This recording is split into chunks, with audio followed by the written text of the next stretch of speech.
Hello everyone. आज बात करते हैं हम अपनी प्रॉब्लम सॉल्यूशन की। प्रॉब्लम सबकी ज़िंदगी में आती हैं, छोटी हो बड़ी हो, सॉल्व भी कर लेते हैं काफ़ी लोग, ऐसा नहीं है। पर कई लोगों में क्या होता है कि हाँ, ज़रूरी तो है हम प्रॉब्लम के बारे सोचें, कैसे सॉल्व करना है और फिर एक्शन ले लें। पर कई लोग पता है कहाँ अटक जाते हैं, प्रॉब्लम के बारे सोचते ही रहते, वो सोचते ही रहते हैं, जिसे हम कहते हैं ओवर थिंकिंग। और फिर जब ये ओवर थिंकिंग हो जाती है ना, तो ब्रेन की प्रवृत्ति यह है कि वो नेगेटिवली वायर्ड है। ये सारी चीज़ें मैं आपको बता चुकी हूँ।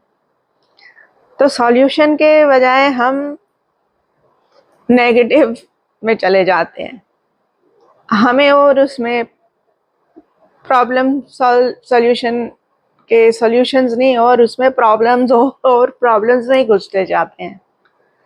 क्योंकि ओवर थिंकिंग जो हो रही है, एक छोटी सी चीज, कहते हैं ना राई का पहाड़ हम बना रहे हैं, हो सकता है पहाड़ ही हो, पर पहाड़ भी चढ़ जाते हैं लोग।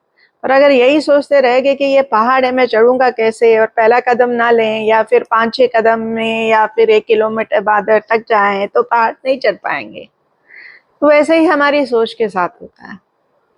अगर हमने सोचा प्रॉब्लम के बारे, 2-3 हमने सॉल्यूशन ढूंढे, और कभी तो एक सही हो जाता है, जरूरी नहीं इतनी बड़ी प्रॉब्लम हो, तो फिर उसके बाद ऐसा होता है कि हम उसे सॉल्व करने में एक्शन लेते हैं। और जब हम अटक के प्रॉब्लम के बारे सोचते ही रहते और उसी में उलझ जाते हैं, ना तो हमारे दिमाग में कोई सॉल्यूशन आता है, एक्शन लेना तो बहुत दूर की बात है। उस समय बहुत ज़्यादा तनाव हो जाता है और हम तनाव की चपेट में आ जाते हैं। तो जब हम इस ओवर थिंकिंग के साइकिल में फंस जाते हैं ना, तो बहुत तरीके हैं जो मैंने आपको दिए हैं पहले, उनमें से कोई भी आप तरीका अपना सकते हैं।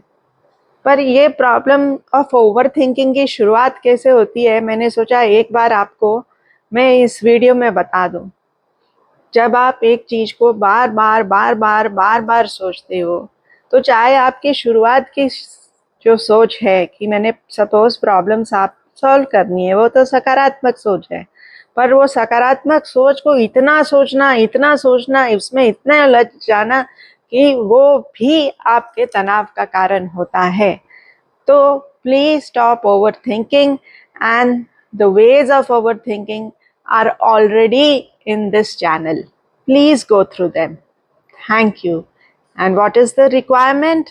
That there is no health without mental health.